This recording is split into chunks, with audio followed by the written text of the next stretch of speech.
রাতের বেলা এই সব প্রাণী বের হয়। নবী সাল্লাল্লাহু আলাইহি ওয়াসাল্লাম বলেছেন, অতএব আপনাদের বাচ্চা যারা আছে এদেরকে সন্ধ্যাবেলায় বাইরে ছেড়ে দিবেন না। এখন কিন্তু প্রচুর ঘটনা ঘটছে, প্রচুর জিনঘটিত ঘটনা ঘটছে, জাদুটোনা করা হচ্ছে, বানটোনা করা হচ্ছে না? নবী সাল্লাল্লাহু আলাইহি ওয়াসাল্লাম বলেছেন, রাতের বেলা তোমরা বাচ্চাদেরকে সন্ধ্যাবেলা ছেড়ে দিও না, আগে ভালো করে সন্ধ্যাটা হয়ে যাক, যদি ছাড়তে হয় তারপর ছেড়ো।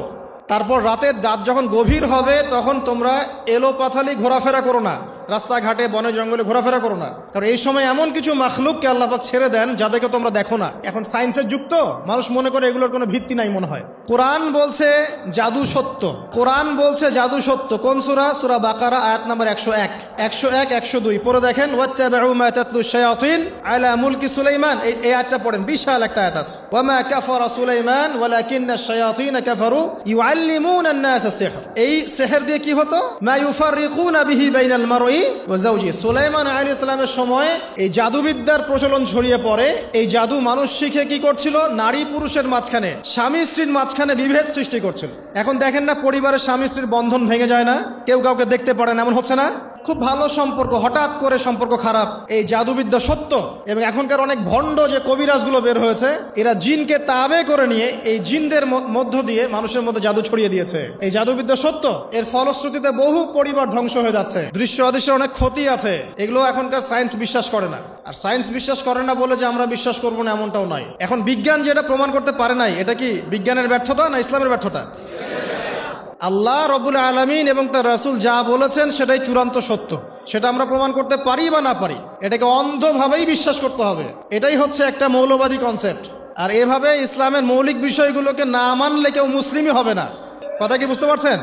আচ্ছা, তিনি বলছেন রাতের বেলা এমন কিছু মাখলুক বের হয় যাদেরকে তোমরা দেখো না। দুষ্ট জিন বের হয়। কি বের হয়? জিন জাতি নাই পৃথিবীতে? আল্লাহ পাক সূরা জিন নামে একটা গোটা সূরা নাজিল করেছেন, করেন নাই? কুলু হিয়া ইলাইয়া আন্নাহু ইসতামা নাফারুম মিনাল জিন্নি ওয়া ক্বালু ইন্না সামি'না কুরআনান আজাবা। জিনদের একটা দল কোরআন শুনে বলেছিল যে আমরা অদ্ভুত আজব একটা কোরআন শুনেছি। তারপর তারা গিয়ে তাদের কওমের কাছে ইসলামের দাওয়াত দেয়, ওই কওম ইসলাম কবুল করে।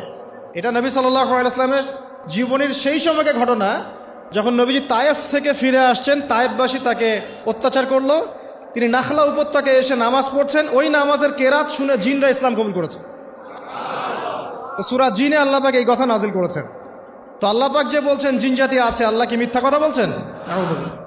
নাকি নাসা যখন বলে এলিয়েন আছে তখন ওইটা সত্য, আর আল্লাহ বলছেন জিন জাতি আছে এটা মিথ্যা? তা আমাদেরকে আবার নতুন করে মুসলমান হওয়া লাগবে এখন, না আমাদের কনসেপ্ট চেঞ্জ হয়ে গেছে আর কি। আবার দেখেন আল্লাহ পাক বলছেন সূরা জারিয়াতের 56 নম্বর আয়াতে, ওয়া মা খালাকতুল জিন্না ওয়াল ইনসা ইল্লা লিয়াবুদুন। আমি জিন আর মানুষকে শুধু আমার ইবাদত করার জন্যই সৃষ্টি করেছে। তাহলে দুটো জাতি পাওয়া গেল, জিন এবং মানুষ। জিন কিসের তৈরি? আগুনের তৈরি। মানুষ কিসের তৈরি? কাদামাটি। ফেরেশতা কিসের তৈরি? নূরের তৈরি। তো এই যে সৃষ্টির বৈচিত্র্য, এটা কার সৃষ্টি? তো সেই আল্লাহ পাকের জ্ঞান সবচেয়ে বেশি না আমার জ্ঞান সবচেয়ে বেশি? সে আল্লাহর পক্ষ থেকে যখন কোরআন এবং হাদিস নাজিল হবে, তা আমি অন্ধভাবে মানবো না, নাকি আমি আল্লাহকে চ্যালেঞ্জ করবো ইবলিসের মতো? ইবলিস আল্লাহকে চ্যালেঞ্জ করছে না, খলাকতানি মিন নার ওয়া খলাকতাহু মিন তিন। আমি কেন আদমকে সেজদা করতে যাব? আমি কেন আদমকে সেজদা করতে যাব? আপনি আদমকে সৃষ্টি করেছেন মাটি দিয়ে, আমাকে সৃষ্টি করেছেন আগুন দিয়ে। তাহলে আমি আদমের চাইতে সুপিরিয়র, আমি আদমের চাইতে সেরা, তা আমি কেন ওকে সেজদা করতে যাব? তো ইবলিস আল্লাহকে চ্যালেঞ্জ করলো না?